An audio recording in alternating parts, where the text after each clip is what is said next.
Good morning વિદ્યાર્થી મિત્રો. સમાજશાસ્ત્ર ટીવાય BA semester 5માં આજે આપણે નવા પેપર નંબર 11 છે તેના વિશે આજે આપણે પરિચય મેળવશું. પેપર નંબર 11 છે તેનું નામ છે સમાજશાસ્ત્રીય વિચારકો ભાગ 1. તેનો આપણે પહેલું યુનિટ છે સામાજિક અને સમાજશાસ્ત્રીય વિચારો. તેના વિશે છે આપણે વિસ્તૃતમાં આજે માહિતી મેળવશું. સામાજિક વિચારો છે તેનું અર્થ અને લક્ષણો તેના વિશે આપણે આજે માહિતી મેળવશું. આ પેપરમાં છે તમે સિલેબસ જોયો છે એટલે તમને ખ્યાલ જ હશે સમાજશાસ્ત્રીઓ વિશે માહિતી મેળવવાની. તેનો જીવન પરિચય છે, તેના પુસ્તકો, કયા કયા વાદો આપેલા છે તેના વિશે. તો પહેલા આપણે સામાજિક વિચારો છે તેનો અર્થ અને તેના લક્ષણો વિશે માહિતી મેળવશું. તો પ્રસ્તાવના છે પહેલો પોઈન્ટ, તો કે માનવી છે ઇતિહાસ તરફ દ્રષ્ટિપાત કરીએ તો આદિકાળથી આજ સુધી છે એ વિશ્વ છે અવનવા બનાવો, અવનવી પરિસ્થિતિઓનો અંતમાંથી પસાર થતું જણાય છે કે નવી નવી પરિસ્થિતિઓ આવતી જાય છે. જેમ જેમ ભૌતિક જગતમાં ચીજ વસ્તુઓની ચાલક વર્ગ ભૌતિક વસ્તુઓ છે, જ્યારે અભૌતિક જગત છે એમાં આગળ વધતી વખતે તેમાં અભૌતિક એટલે કે અભૌતિક બાબતો છે એનો આશ્રય લેવો પડે છે. આ સંદર્ભમાં છે મોટા ભાગના છે એ વિજ્ઞાનીઓએ છે એ વૈજ્ઞાનિક પ્રક્રિયાને છે ભૌતિક જગત સાથે જોડી દેવામાં આવેલી છે અને ભૌતિક જગતના જે વિચારો છે અને તેના પરિણામો છે એ દર્શાવી શકાય છે. જ્યારે અભૌતિક જગત હોય છે તેમાં તેના વિચારો અને તેનું પરિણામ દ્રશ્ય વસ્તુથી છે એ પર છે કે આપણે એને દ્રશ્યમાન તરીકે જોઈ શકીએ, એને અદ્રશ્ય છે, એને ફક્ત ને ફક્ત આપણે અનુભવ જ કરી શકીએ છીએ કે અનુભવ સાથે તે જોડાયેલું છે. સામાજિક વિજ્ઞાનો તરફ દ્રષ્ટિપાત કર્યું તો તેની મોટા ભાગની જે છે એ ઔપચારિક બાજુઓ છે એ કેવી છે અભૌતિક બાબતો સાથે સંકળાયેલી છે. સમાજશાસ્ત્ર એક સામાજિક વિજ્ઞાન હોવાના કારણે તેને આવી બાબતો છે એને સ્પર્શ કરે છે. કેવી તો અભૌતિક બાબતો છે એ સ્પર્શ કરતી જણાય છે. એ વૈચારિક પ્રક્રિયા જ્યારે છે આ માળખા સાથે જોડાય છે ત્યારે કોઈ પણ સામાજિક વિજ્ઞાન તરીકે છે એ પ્રગટ થાય છે. આમ આવા પ્રશ્નો જ્યારે અન્ય સાથે જોડી દેવામાં આવે ત્યારે તેઓ વિચારોને બળ પ્રાપ્ત થાય છે અને બળ જ્યારે પ્રાપ્ત થાય ત્યારે એનામાં જોઈએ તો કે ભારતીય સંદર્ભમાં જોઈએ તો ગરીબી, બેરોજગારી, ભ્રષ્ટાચાર, મોંઘવારી, નૈતિક મૂલ્યોનું અધપતન થતું જોવા મળે છે. આ બધી જે છે પાસાઓ છે દિન પ્રતિદિન છે વધી રહ્યા છે. શા માટે તો કે એને જોર મળ્યું કે એને બળ મળ્યું છે એટલા માટે સતત ને સતત એમાં દિન પ્રતિદિન વધારો થતો જોવા મળે છે. જેને સમજી અને ઉકેલવા માટે સામાજિક વિચાર છે એ આગળ વધે છે અને આ સંબંધી જેટલી બધી છે એ વિવિધ સંશોધનો તો એ સામાજિક વિચારો છે એની આગવી વિશિષ્ટતાઓ છે એમાં વધી છે અને સમય જતાં કેટલાક વિચારો છે એ ટકાઉ બનતા નથી કે ટકાઉ વિકાસ તરીકે, ટકાઉ વિકાસ એટલે તો તમે આગળના સેમમાં ભણી ગયા છો તો કે ટકાઉ બનતા નથી અને સમાજશાસ્ત્રીય વિચાર તરીકે તેને સ્થાન મળે છે અને તે સમાજશાસ્ત્રીય વિચાર તરીકે તેને સ્વીકૃતિ આપવામાં આવે છે. અને સામાજિક જગતનું છે એ વૈજ્ઞાનિક વિચાર, એનો વૈજ્ઞાનિક વિચાર અથવા તો તથ્ય કહીએ કે આ વિચાર છે એને તથ્ય પણ કહેવામાં આવે છે. સમાજશાસ્ત્રીય વિચાર બની રહ્યા છે, ધીરે ધીરે વૈજ્ઞાનિક વિચારો છે સામાજિક તથ્ય બની રહ્યા છે કે સમાજશાસ્ત્રીય વિચારો બનતા જાય છે. અને દાખલા તરીકે જોઈએ તો કે આત્મહત્યા છે એ પણ કેવી બાબત છે? સામાજિક બાબત સાથે છે અને તે વૈજ્ઞાનિક બાબતો, વર્ગ સંઘર્ષ, ગ્રાહકવાદ, ઇનોમી આ બધું છે એ વાસ્તવમાં વૈજ્ઞાનિક વિચારો છે એનું ભાથું કે જે કહે છે તે છે તો કે એ વૈજ્ઞાનિક વિચારો સાથે સંકળાવા માંડ્યું. જે સામાજિક વિચારો છે એ વૈજ્ઞાનિક બાબત સાથે જોડાવા લાગી છે. જેની પણ આગળ આપણે વિશિષ્ટતાઓ છે એ પ્રવૃત્તિ જોવા મળે છે અને એ અનેક વિદ્વાનો છે તેમને જે છે એ બંને વૈજ્ઞાનિક પાસાઓ છે એની તુલનાત્મક અધ્યયન એટલે કે એનો અભ્યાસ કર્યો છે. તુલનાત્મક રીતે અભ્યાસ એના પાયારૂપ કહીએ કે વૈચારિક પાસા તરીકે ગણીએ તો તે શું છે અને કઈ રીતે થાય છે તે તપાસવામાં આવે છે. તો સૌ પહેલા આપણે વિચાર છે એના વિશે માહિતી મેળવશું કે વિચાર કોને કહેવામાં આવે છે, વિચાર એટલે શું? પછી આપણે સામાજિક વિચાર તરફ જશું. વિચાર છે એ સરળ અર્થ રીતે આપણે છે વિચાર એટલે કે મનમાં જે છે મનોમંથન થાય તે, પણ એની સ્પષ્ટ જે વિદ્વાનોએ વ્યાખ્યાઓ આપેલી છે. તો સરળ અર્થ મુજબ વિચાર એટલે કે માનવીના મનમાં ચાલતો એક વૈચારિક પ્રત્યેપાતો કે મનોમંથન છે. જો કે આટલા આપણે સરળ અર્થ વડે છે એ આટલા મોટા વિશાળ ઘટના છે કે જે એને સમજી શકાય નહીં, જેની સૈદ્ધાંતિક રીતે અનુમતિ મળેલી હોય છે અને તે વિદ્વાનો દ્વારા છે મંતવ્યો દ્વારા તપાસી અને વિચાર એટલે શું તેના દ્વારા આપણે માહિતી મેળવશું.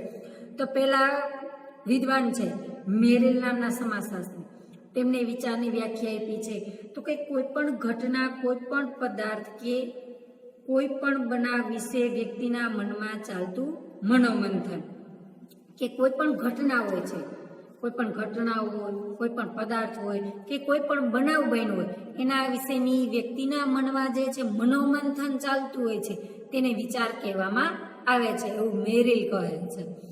હવે બોગાટ્સ કહે છે, બોગાટ્સ નામના સમાજશાસ્ત્રી, કે વિચાર એ એક એવી અભૌતિક ઘટના છે, એને એક અભૌતિક ઘટના ગણેલી છે કે જે જીવંત જે છે એ સ્ત્રોતોના મનમાં, કે જીવન સ્ત્રોતો હોય છે એના મનમાં સતત કાર્યરત રહે છે. જે જીવંત હોવો જોઈએ, નિર્જીવ નહીં, જીવંત હોવો જોઈએ, એના મનમાં સતત ને સતત કાર્યરત રહેતો હોય. આપણે જ વિચારીએ તો આપણા મનમાં સતત એક વિચાર મૂકીએ તો બીજો વિચાર ઉદ્ભવી જાય છે. આવી રીતના વ્યક્તિ હોય છે કે જીવંત હોય છે એનામાં જે વિચારો છે સતત કાર્યરત રહેતા જોવા મળતા હોય છે. ત્રીજી વ્યાખ્યા હન્ટે આપી છે. હન્ટ નામના સમાજશાસ્ત્રીએ કીધું કે વિચાર એ એવી ક્રિયાશીલ તત્વ છે અને એને ક્રિયાશીલ તત્વ સાથે સાંકળ્યું છે કે જે વ્યક્તિને સતત કંઈક કરવા પ્રેરે છે. આપણે વિચાર કરીએ પછી કંઈક કરવા માટે પ્રેરાઈએ.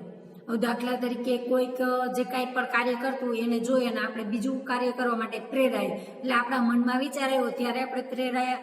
તો આવી રીતના હન્ટ નામના સમાજશાસ્ત્રી છે એને કીધું છે કે વિચાર એક ક્રિયાશીલ તત્વ છે અને જે વ્યક્તિને સતત કંઈક કરવા કે કંઈક નવું કરવા માટે તે પ્રેરિત કરતું રહે છે અને તે વ્યક્તિના મનમાં સતત ને સતત વિચારોનું મનોમંથન થતું રહે છે. ત્રીજો પોઈન્ટ છે સામાજિક વિચારોનું અર્થઘટન. સામાજિક વિચારો છે એનું અર્થઘટન છે એ પણ આવેલું છે. તો કે આપણે સરળ અર્થ મુજબ જોઈએ તો કોઈ પણ સમસ્યા છે એ નિવારવા માટે એને વિચારવંત પ્રાણી તરીકે માનવી કાર્ય કરે છે. વિચારવંત એટલે કે માનવી છે સતત ને સતત વિચાર, અને માનવી પણ એક સામાજિક પ્રાણી છે અને તે કાર્ય કરે છે. આ ગાળા દરમિયાન તે જે અનુભવ થાય છે કે પોતે જીવે છે એ ગાળા દરમિયાન જે એને અનુભવ થાય છે તે સામાજિક વિચારો લખવામાં આવે છે. જોકે આટલા સરળ અર્થ વડે છે આ સામાજિક જે વિજ્ઞાન છે એની સમજૂતી આપણે સાંપડી શકતા નથી. તો તેને સૈદ્ધાંતિક રીતે જાણકારી મેળવવા માટે વૈજ્ઞાનિકોના જે છે એ મંતવ્યો કે એની જે વ્યાખ્યાઓ છે એ તપાસવી જરૂરી ગણાય છે. તો પહેલા છે પ્રોફેસર દાંડે. પ્રોફેસર દાંડે છે એને પણ જે છે સામાજિક વિચારની વ્યાખ્યા આપી છે. તો કે સમાજ જીવનના વિવિધ પાસાઓ અંગે જુદા જુદા ચિંતકો જે વૈચારિક ચિંતન ઉપજાવે છે તે વાસ્તવમાં સામાજિક વિચાર ગણાય છે. તો કે સમાજ જીવનમાં એટલે કે માનવી છે સમાજમાં જીવન જીવતો હોય અને તે ઘણા બધા ચિંતકો હોય છે, ઘણું બધું તે ચિંતન કરતો જોવા મળે છે અને તે વૈચારિક ચિંતનમાં ઉપજાવે છે કે માનવી છે એનો વૈચારિક રીતે ચિંતનમાં ઉદ્ભવ થાય છે અને વાસ્તવમાં તે સામાજિક વિચાર જ ગણાય છે. બોગાટ્સ નામના સમાજશાસ્ત્રીએ પણ વ્યાખ્યા આપી છે કે સામાજિક વિચાર એ કોઈ પણ વ્યક્તિ કે સમૂહના જે છે એ સામાજિક સમસ્યાને લગતું ચિંતન છે. જ્યારે વ્યક્તિ છે એને કોઈ પણ સામાજિક સમસ્યા ઉદ્ભવે છે ત્યારે વ્યક્તિ છે એ સમસ્યા વિશે છે એ વિચારતો થાય છે અને તે સમૂહમાં સામાજિક સમસ્યાઓનું ચિંતન કરતો જણાય છે અને તે ચિંતન કરે છે તેમાંથી તે સમસ્યામાંથી બહાર કાઢવા માટેનો પ્રયત્ન પણ કરતો જોવા મળે છે, એવું બોગાટ્સ નામના સમાજશાસ્ત્રી કહે છે. રોઝર બ્રાઉને પણ છે એ સામાજિક વિચારની વ્યાખ્યા આપેલી છે.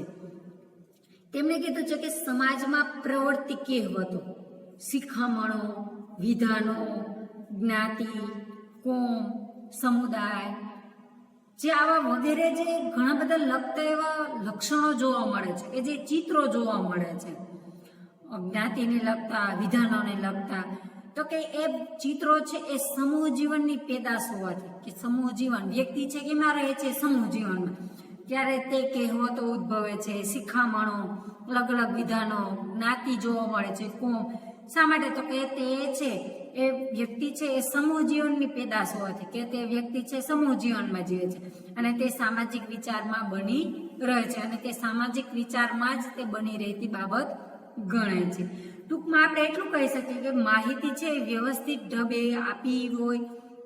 આપવામાં આવેલી હોય છતાં પણ છે એ સંસ્થીકરણનો જે છે અભાવ જોવા મળે છે અને આ તેવા વિચારને આપણે સામાજિક વિચાર તરીકે લેખી શકાય છે. અને આ સામાજિક વિચાર છે એ વ્યક્તિ છે એને સતત ને સતત કાર્યરત અને સમાજમાં સતત વૈજ્ઞાનિક બાબતોનું સામાજિક બાબતો સાથે સાંકળેલી રાખતી જોવા મળે છે. હવે પછીનો પોઈન્ટ છે ચોથો, સામાજિક વિચારની લાક્ષણિકતાઓ. સામાજિક વિચારની લાક્ષણિકતાઓ છે તેના વિશે આપણે વિસ્તૃતમાં જોશું. તો કે સામાજિક વિચાર એ વાસ્તવમાં છે વિભિન્ન દિશાઓમાંથી, અલગ અલગ દિશાઓ છે એમાંથી પ્રગટ થતું આવે છે. અભૌતિક પાસું છે, વિચાર સંબંધી છે, કે જે છે એ કેટલાક જે છે મનોમંથનો છે એના ભાગરૂપે વિવિધ વિદ્વાનો છે એ વિચારોની જે કેટલીક વિશિષ્ટતાઓ છે એ બક્ષી છે, આપણા સમક્ષ આપેલી છે, કે આપણે ભેટ આપેલી છે. તો એવી કઈ કઈ બાબતો છે? તો પહેલો પોઈન્ટ છે સામાજિક પરિસ્થિતિની દેન.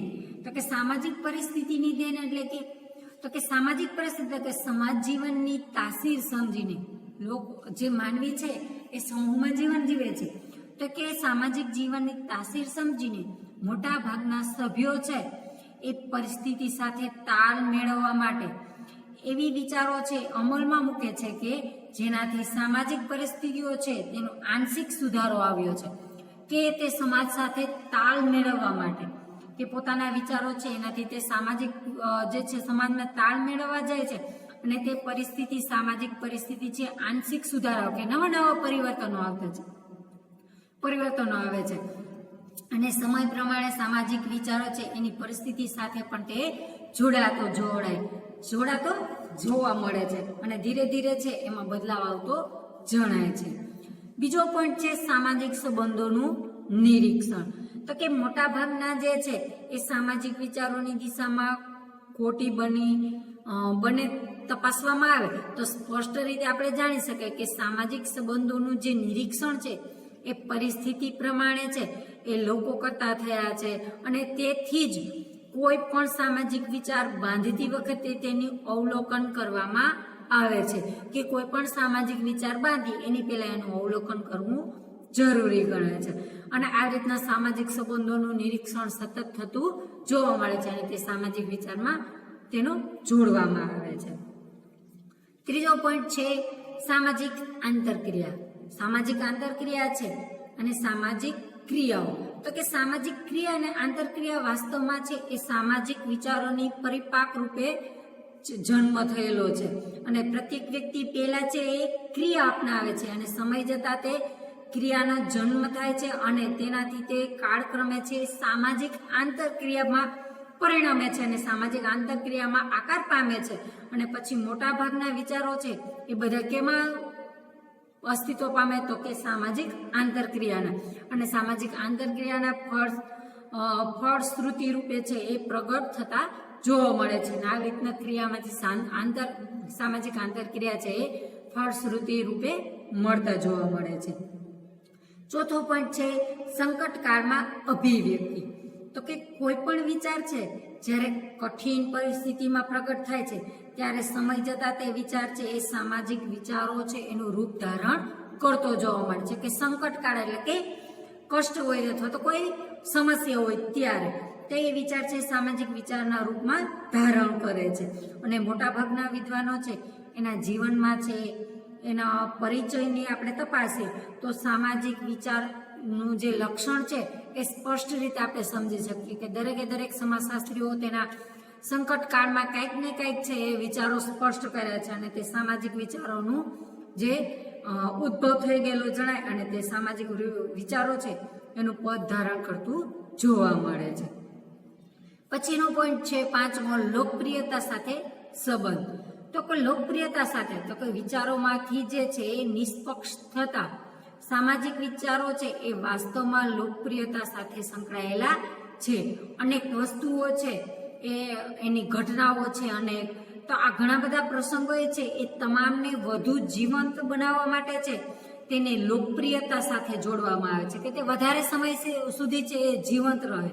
એટલા માટે તેને સામાજિક જે છે એ લોકપ્રિયતા સાથે જોડે છે અને તે જોડવાથી તે છે એ સામાજિક વિચાર છે એ વધારે ને વધારે લોકપ્રિય બને છે અને તેનો વ્યક્તિઓ કે સામાજિક વિચાર સાથે સંબંધ થતો જોવા મળે છે. તો આ છે લક્ષણ પરથી એવું પ્રગટ થાય છે કે સામાજિક વિચારો છે એ લોકો છે એ વધારે લોકપ્રિય બનાવવા માટે છે વાસ્તવિક જીવન સાથે છે એ સાંકળી દેવામાં આવે છે અને તે ચીજ વસ્તુઓ કે ઘટના હોય છે એવા પ્રસંગોમાં છે સામાજિક વિચારો છે વધારે લોકપ્રિય બનતા જોવા મળે છે. થેન્ક યુ વિદ્યાર્થી મિત્રો. હવે પછીના લેક્ચરમાં આપણે આના પછીનો પોઈન્ટ વિશે માહિતી મેળવશું.